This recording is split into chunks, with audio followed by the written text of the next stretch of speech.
నమస్తే, welcome to Four Sides TV. Andhra Pradesh assembly ఎన్నికల ఫలితాలపై ఫోర్ సైట్స్ టీవీ ఎక్స్క్లూసివ్గా వివరణాత్మక విశ్లేషణ అందిస్తోంది. ముందుగా కృష్ణా జిల్లాలో ఉన్న 16 నియోజకవర్గాల్లో ఏ పార్టీ గెలవబోతోంది, ఏ పార్టీ ఓడిపోబోతోంది అనే విశ్లేషణ మా టీం అందజేస్తుంది. కృష్ణా జిల్లాలో ఫస్ట్ చూసుకున్నట్లయితే అవనిగడ్డ నియోజకవర్గం. ఇక్కడ నుంచి 2019లో సింహాద్రి రమేష్ బాబు వైసీపీ నుంచి 20,725 ఓట్ల మెజారిటీతో గెలుపొందడం జరిగింది. సో నెక్స్ట్ ఎవరు, ఎంత మెజారిటీ ఇప్పుడు చూద్దాం. వైసీపీ గెలవటం అవనిగడ్డలో అనేది మెరకలే ఆ రోజు. ఈరోజు టీడీపీ గెలవటం అనేది మెరకల్ కాదు, కానీ స్వాభావికంగా పట్టున్న ప్రాంతం. ఫర్ షూర్ అభ్యర్థి ఎవరైనా సరే గెలవబోతారు. Okay, right. నెక్స్ట్ నియోజకవర్గం చూద్దాం.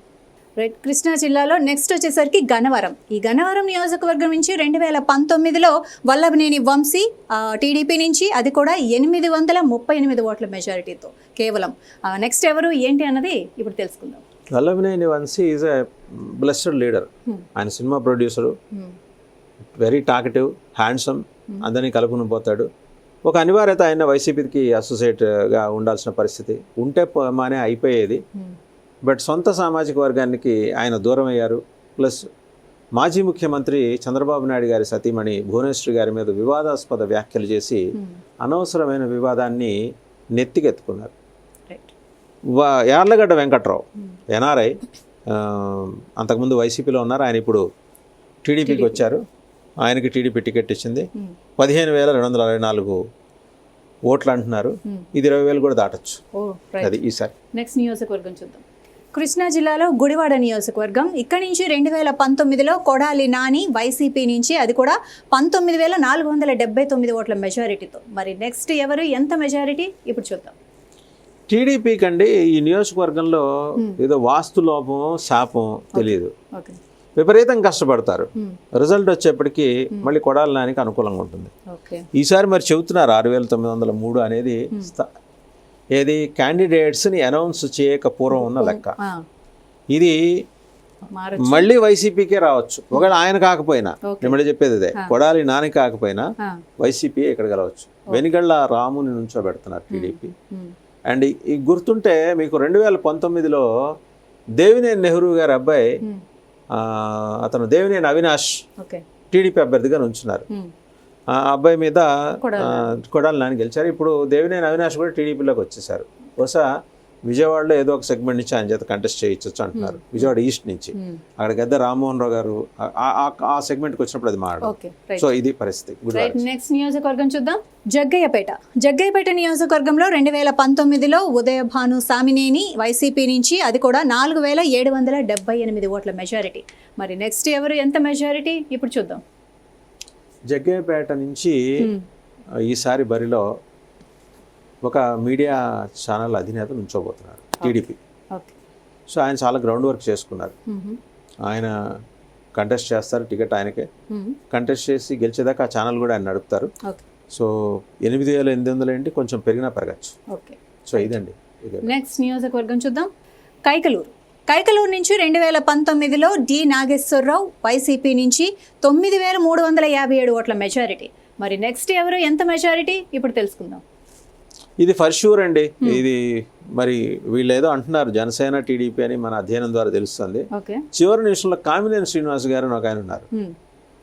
అంటే ఆయన ఆ రోజు వచ్చి నామినేషన్ వేస్తే ఫలానా పార్టీలో ఉన్నాడని మనం అనుకోవటమే, కానీ మామూలుగా ఆయన అసోసియేషన్ టీడీపీతో ఉంది. బీజేపీ నుంచి గెలిచారు, ఒకసారి మంత్రి అయ్యారు. తెలుగుదేశం బీజేపీ అలయన్స్లో బాగా మంత్రి అయ్యారు. సరే, వాళ్ళ అలయన్స్ విచ్ఛిన్నమైన తర్వాత ఆయన మళ్ళీ బయటకు వచ్చారు. మళ్ళీ ఆయన తెలుగుదేశం వాళ్ళకన్నా ఎక్కువగా చంద్రబాబు నాయుడు గారి నివాసంలోనూ వారి ఆఫీస్లోనూ కనిపిస్తుంటారు. సో ఆయన క్యాండిడేట్ అవ్వచ్చు. ఆయన ఒకవేళ తెలుగుదేశం కాదు జనసేన ఈ సీటు పట్టుబడుతుంది అంటే ఆయనే జనసేన క్యాండిడేట్ కూడా కావచ్చు. లేదు వీళ్ళిద్దరు కాదు, రేపు పొద్దున బీజేపీ నాకు ఇటు కైకలూరు కావాలని బీజేపీ పట్టు పెడితే బీజేపీ క్యాండిడేట్గా మళ్ళీ ఆయనే ఉండొచ్చు. సో ఏ పార్టీలో అయినా సమర్థవంతమైన రోల్ ప్లే చేసి ఎవరితోనూ వివాదాలు కొని తెచ్చుకోడు ఆయన. చాలా సౌమ్యుడు. Any time you can call him, మాట్లాడతాడు. ఏ పార్టీలో ఉన్నారు సార్ ఈరోజు మీరు అడిగితే అది మాత్రం అడగండి అని అడగద్దని చెప్తారు ఆయన. బట్ ఆయన గెలిచే అవకాశాలు ఉన్న నియోజకవర్గం ఇది. బహుశా పార్టీలు కూడా ఆయన్ని చూస్ చేసుకోవచ్చు. నెక్స్ట్ నియోజకవర్గం చూద్దాం. కృష్ణా జిల్లాలో మచిలీపట్నం నియోజకవర్గం చూసినట్లయితే 2019లో పేర్ని నాని వైసీపీ నుంచి 5,851 ఓట్ల మెజారిటీతో. మరి నెక్స్ట్ ఎవరు ఎంత మెజారిటీ చూద్దాం. కొల్లు రవీంద్రన్ నుంచోబెడుతున్నారు ఇక్కడ టీడీపీ వాళ్ళు. మాజీ మంత్రి ఆయన, youngster, accessible to the people. But still ఇక్కడ వైసీపీ గెలిచే ఛాన్స్ ఉన్నాయి. పేర్ని నాని గారి కుమారుడు నుంచి ఉంటాడా, మరొకళ్ళు నుంచి ఉంటారో తెలియదు, కానీ పేర్ని నాని గారు అయితే నుంచోట్లా. ఈయన వెరీ టాకటివ్. అంబటి రాంబాబు గారి లాగా వివాదాస్పద వ్యాఖ్యలు చేస్తుంటారు. ఆయనకున్న వివాదాలు, ఆ వివాదాలు ఈయనకి లేవు. అవి వేరు. ఈయన ఏంటంటే వివాదాస్పద వ్యాఖ్యలు అండ్ జనాలతో ఉంటాడు ఈయన. ఈయన అడ్వాంటేజ్ అది. ఇప్పుడు వీళ్ళ అబ్బాయిని నియోజకవర్గ సమన్వయకర్తగా అక్కడ నియమించారు. ఇస్తారేమో తెలియదు. అతను కాకపోయినా ఇంకెవరికి ఇచ్చినా ఇది వైసీపీ సెగ్మెంట్. ఈ మెజారిటీ 22,000 నుంచి 25,000 మధ్య ఉండొచ్చు. Okay, right. నెక్స్ట్ నియోజకవర్గం చూద్దాం. మైలవరం నియోజకవర్గంలో 2019లో వసంత కృష్ణప్రసాద్ వైసీపీ నుంచి 12,653 ఓట్ల మెజారిటీ. మరి నెక్స్ట్ ఎవరు ఎంత మెజారిటీ ఇప్పుడు తెలుసుకుందాం. దేవినేని ఉమామహేశ్వరరావు గారు నీటిపారుదల శాఖ మంత్రిగా చేశారు తెలుగుదేశం సమయంలో. అంతకుముందు ఆయన మీద ఈయన గెలిచారు. ఇప్పుడు ఈయన కూడా టీడీపీలోకి వెళ్ళారు. మరి ఆయనకి ఇస్తారా టికెట్, ఈయనకి ఇస్తారా? దేవినేని ఉమామహేశ్వరరావు గారికి ఉన్న గొప్పతనం ఏంటంటే, ఒకసారి మనం నీటిపారుదల శాఖ మంత్రులుగా కొత్త రాష్ట్రంలో ఆంధ్రప్రదేశ్లో ఎవరు చేశారు చూసుకుందాం. దేవినేని ఉమామహేశ్వరరావు గారు నాలిక మడత పెట్టి ఏ జగన్ అని చెప్పి అసెంబ్లీలో జగన్మోహన్ రెడ్డి గారిని బెదిరించడం కంతా ఆయనదే. అందుకని ఆయన నోటిపారుదల శాఖ మంత్రి అని కూడా అంటుంటారు. తర్వాత వైసీపీ గవర్నమెంట్ వచ్చిన తర్వాత ఈయన అనిల్ కుమార్ యాదవ్ నెల్లూరు నుంచి గెలిచారు. ఆయన నోటిపారుదల శాఖ మంత్రి. బట్ దేవినేని ఉమామహేశ్వరరావు గారికి అనిల్ యాదవ్కి తేడా ఏంటంటే, దేవినేని ఉమామహేశ్వరరావు గారు ఒక ప్లాస్టిక్ కుర్చీ వేసుకొని వెళ్ళి పోలవరం ప్రాజెక్ట్ దగ్గర కూర్చొని పని చేయించి ఒక 70% వర్క్ కంప్లీట్ చేయించారు. మనం అదే అంటున్నాను, ఏ మాటకు ఆ మాట చెప్పాలి. ఆయనలో ఉన్న లీడర్షిప్ క్వాలిటీస్ అవి. యాక్సెసిబుల్, ఎండ లేదు, వాన లేదు, చక్కగా కూర్చుంటాడు, వెళ్తాడు, పని చేయించుకుంటాడు. ఒక చీఫ్ ఇంజనీర్ చేయాల్సిన పని కూడా ఆయన చేస్తాడు. ఆయన అవగాహన లేకపోతే తెచ్చుకుంటాడు. అనిల్ యాదవ్ దగ్గర అది లేదు. ఆయన డాక్టర్, ఆయన డెంటల్ సర్జన్. ఆయన తర్వాత ఇప్పుడు అంబటి రాంబాబు గారు, ఈయనకు అవగాహన లేదు.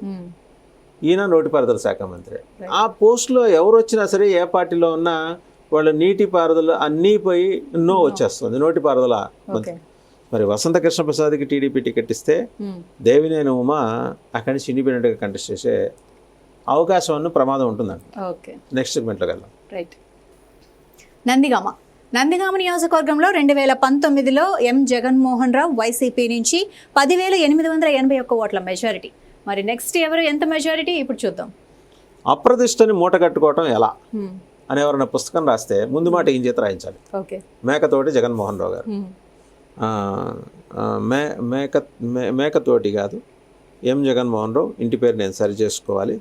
సో ఈయన బ్రదర్, వీళ్ళిద్దరూ ఒకవేళ మూట కట్టుకోవటంలో ఎక్కడైనా వెనకబడిపోతున్నామేమో అని చెప్పి ఆందోళన చెంది అప్రతిష్ట ఇలా మూట కట్టుకోవాలని చెప్పి మిగిలిన నియోజకవర్గాల్లో వాళ్ళ నాయకులు కూడా గైడెన్స్ ఇవ్వగల నేర్పరితనం, దక్షత ఇద్దరికీ ఉంది, వీళ్ళిద్దరు అన్నదమ్ములకి. సో ఈయన 10,000 ఓట్ల మెజారిటీతో గెలిచారు. జగన్మోహన్ రెడ్డి గారి వేవు, ఆయన సొంత ఇది కాదు. సో ఈసారి తెలుగుదేశం 1,400 ఓట్ల తేడా తోటి ఇంకా పెరగచ్చు, గెలవచ్చు. నెక్స్ట్ నియోజకవర్గం చూద్దాం. Tangirala Soumya, most likely she will be the candidate. Okay.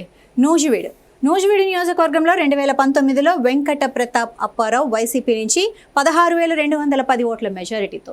మరి నెక్స్ట్ ఎవరు ఎంత మెజారిటీ ఇప్పుడు చూద్దాం. రాజా ఫ్యామిలీ అండి వాళ్ళది, అంటే వెలమదొరలు. వెంకట ప్రతాప్ అప్పారావు గారు సౌమ్యుడు, నోట్లో నాలుగు లేదు ఆయనకి, కానీ ప్రజల్లో ఉంటాడు ఆయన. ఆయనకున్న అడ్వాంటేజ్. బహుశా ఆయనకే ఇస్తారేమో, ఆయన గెలవచ్చేమో. తెలుగుదేశం ఒకవేళ నుంచున్న ఫిటైల్ అటెంప్ట్ ఇక్కడ. అంతే. రైట్. నెక్స్ట్ నియోజకవర్గం చూద్దాం.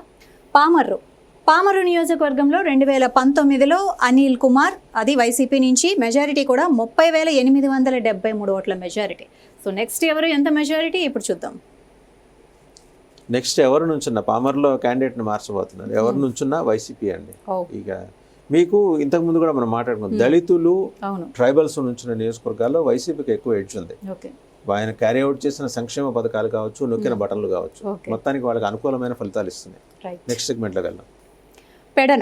పెడన నియోజకవర్గంకి వచ్చినట్లయితే 2019లో జోగి రమేష్ వైసీపీ నుంచి 7,839 ఓట్ల మెజారిటీ. మరి నెక్స్ట్ ఎవరు ఎంత మెజారిటీ ఇప్పుడు చూద్దాం. నోరు పారేసుకోవటం ఎలా, ఈయన పుస్తకం రాయొచ్చు. ఓకే. ఐసీయూలో ఉన్న పార్టీని జనరల్ వార్డులోకి తెలుగుదేశం పార్టీని ఎలా షిఫ్ట్ చేయాలో అడిగినా ఈయన చెప్తారు. ఈయనకి బాగా మెలకులు. డాక్టర్ కావచ్చు కానీ కాకపోవచ్చు కానీ వాస్తవంగా టీడీపీ ఒక దశలో ఐసీయూలోకి వెళ్ళిపోయింది. దాన్ని జాగ్రత్తగా దగ్గరుండి ఇంజక్షన్లు ఇచ్చి బయటికి తీసుకొచ్చి జనరల్ వార్డులో పెట్టిన ఘనత అయింది. చంద్రబాబు నాయుడు గారి ఇంటి ముందు వెళ్ళి ధర్నా చేయటం, గొడవ చేయటం, ఆ రకంగా ఆయన మీద దుర్భాషలాడి నాయకుడి దగ్గర పేరు తెచ్చుకోవటం, single point agenda. Jogi Ramesh గారి వ్యక్తిత్వం సాధారణంగా అలాంటిది కాదు. నాకు వ్యక్తిగతంగా తెలుసు ఆయన అలాంటి కాదు. కానీ ఒక అనివార్యత ఉంటుంది చూసారా పార్టీలో ఉన్నప్పుడు, అలా చేయించింది. Is going to lose the battle. Telugu Desam 26,000 majority గెలవబోతుంది. రైట్. నెక్స్ట్ నియోజకవర్గం చూద్దాం. పెనమలూరు. ఈ పెనమలూరు నియోజకవర్గంలో 2019లో పార్థసారథి వైసీపీ నుంచి 11,317 ఓట్ల మెజారిటీ. సో నెక్స్ట్ ఎవరు ఎంత మెజారిటీ? ఇప్పుడు వాసుదేవన్ చెప్పండి. ఆయన కొలను పార్థసారథి గారు మాజీ మంత్రి, రాజశేఖర రెడ్డి గారికి అత్యంత సన్నిహితుడు. మొన్నటిదాకా వైసీపీలోనే ఉన్నాడు, అలిగాడు, ఇప్పుడు టీడీపీలోకి వెళ్ళాడు. మోస్ట్ లైక్లీ ఆ టికెట్ ఆయనకే ఇవ్వచ్చు. ఆయనకే ఇస్తే మరి బోడే ప్రసాద్ పరిస్థితి ఏంటి? బోడే ప్రసాద్ ఇంతకుముందు గెలిచారు అక్కడ తెలుగుదేశం నుంచి. బోడే ప్రసాద్ ఈయనకన్నా యాక్టివ్గా ఉంటారు. మరి బోడే ప్రసాద్ ఇండిపెండెంట్గా కంటెస్ట్ చేస్తే, అందుకనే అటువంటివేవో ముందే ఊహించి అటువంటి అవకాశాలు ఉన్నాయని చేయించిన సర్వేలో 2,891 majority may come down, but still Telugu Desam is going to back the seat. Parthasarathy, Bode Prasad ఇంకొకరా అనేది కాదు, తెలుగుదేశం. రైట్.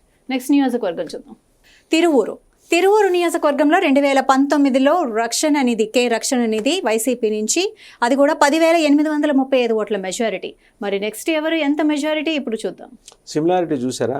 మీకు ఇందాక చెప్పా, దళిత నియోజకవర్గాలు మళ్ళీ ఫ్యానే. 1600 రక్షణ నిధి కావచ్చు, ఇంకో నిధి కావచ్చు, గెలిచేది వైసీపీ. నిధి ఏదైనా కూడా వైసీపీదే. ఆ నిధి వైసీపీదే. Okay, right. నెక్స్ట్ నియోజకవర్గం చూద్దాం. విజయవాడ సెంట్రల్ చూసుకున్నట్లయితే 2019లో మల్లాది విష్ణు వైసీపీ నుంచి కేవలం 25 ఓట్ల మెజారిటీతో. మరి నెక్స్ట్ ఎవరు ఎంత మెజారిటీ? ఇప్పుడు తెలుసుకుందాం. మల్లాది విష్ణు వంగవీటి మోహన్ రంగారావు గారికి ముఖ్య అనుచరుడు. దివంగత వంగవీటి మోహన్ రంగారావు గారు కాపు సామాజిక వర్గానికి ఐకాన్. ఆయన హత్య చేశారు తెలుసు 34 ఏళ్ల క్రితం, మీకు తెలిసిందే. ఆ సమయానికి మీరు కానీ నేను కానీ ఇద్దరం జర్నలిజం లేము. సో ఆయనకి అత్యంత విశ్వాసపాత్రుడు. బ్రాహ్మణ సామాజిక వర్గం. విజయవాడ సెంట్రల్లో ఉన్న సత్యానపురం నియోజకవర్గంలో పట్టున్నవాడు, డౌన్ టు ఎర్త్, అందరికి దొరికేవాడు. ఈయనతో ఉన్న సమస్య ఏంటంటే తన పని తాను చేసుకుపోతాడు. అధిష్టానం దగ్గరికి వెళ్ళి పొద్దున ఒక నమస్కారం, పొద్దున సుప్రభాత సేవ, మధ్యాహ్నం ఈ బ్రహ్మాండమైన భోగ నివేదన, సాయంత్రం పౌళింపు సేవ ఇవి చేయడు ఈయన. అందువల్ల ఈయనకి సీట్ ఇవ్వాల, మార్చారు. సో అంతేగాని ఆ సామాజిక వర్గం మీద జగన్మోహన్ రెడ్డికి వ్యతిరేకత ఉండేని కాదు. వ్యతిరేకత ఉంటే అక్కడ కోన రఘుపతికి ఎందుకు ఇస్తారు? బోండా ఉమామేశ్వరం మీద అతి స్వల్ప మెజారిటీతో గెలిచాడు అప్పట్లో. ఇప్పుడు బోండా ఉమామేశ్వరకే ఇస్తున్నారు. బోండా ఉమామేశ్వరరావు కూడా జగన్మోహన్ రెడ్డి గారిని అసెంబ్లీలో ఇలా నోటికొచ్చి అన్నట్టు మాట్లాడటం, దేవినేని ఉమ్మగారిలాగా నాలుక మడత పెట్టడం ఆయనకి చేత కాదు. కొంచెం ఇబ్బంది మడత పెట్టాలంటే ఈయనకి. దేవినేని ఉమ చాలా ఫ్లెక్సిబుల్గా మడత పెడతాడు. మిమిక్రీ ఆర్టిస్టులకి ఆయన ఆ బొంగురు అని తీసుకుని ఆయన అన్న మాటను కూడా వాళ్ళు ఇమిటేట్ చేస్తుంటారు. బోండాకి అది లేదు. బోండాకున్న అడ్వాంటేజ్ ఏంటంటే ఆయన ఇంట్లో 2 సామాజిక వర్గాలు ఉన్నాయి. సో ఆ ఓట్లు అట్లా కొట్టచ్చు. బట్ బ్రాహ్మణ సామాజిక వర్గం ఈ నెంబర్ నిలుస్తుందా లేదా అది క్వశ్చనబుల్. ఎందుకంటే అక్కడ వాళ్ళు నిర్ణయాత్మక ఓటర్లు బెజవాడ సెంటర్లో. నెక్స్ట్ సెగ్మెంట్కి వెళ్దాం. విజయవాడ తూర్పు. ఇక 2019లో చూసుకుంటే గద్దె రామ్మోహన్ రావు టీడీపీ నుంచి 15,164 ఓట్ల మెజారిటీ. సో నెక్స్ట్ ఎవరు ఎంత మెజారిటీ? ఇప్పుడు చూద్దాం. ఈయన విజయవాడ ఎంపీగా చేశారు, ఒకసారి గన్నవరం నుంచి కూడా గెలిచారు, తర్వాత ఇక్కడ గెలుస్తూ వస్తున్నారు. నటభూషణ సోహన్ బాబు అని ఒక ఆయన ఉండేవారు తెలుగు స్క్రీన్ మీద, మోస్ట్ పాపులర్ హీరో.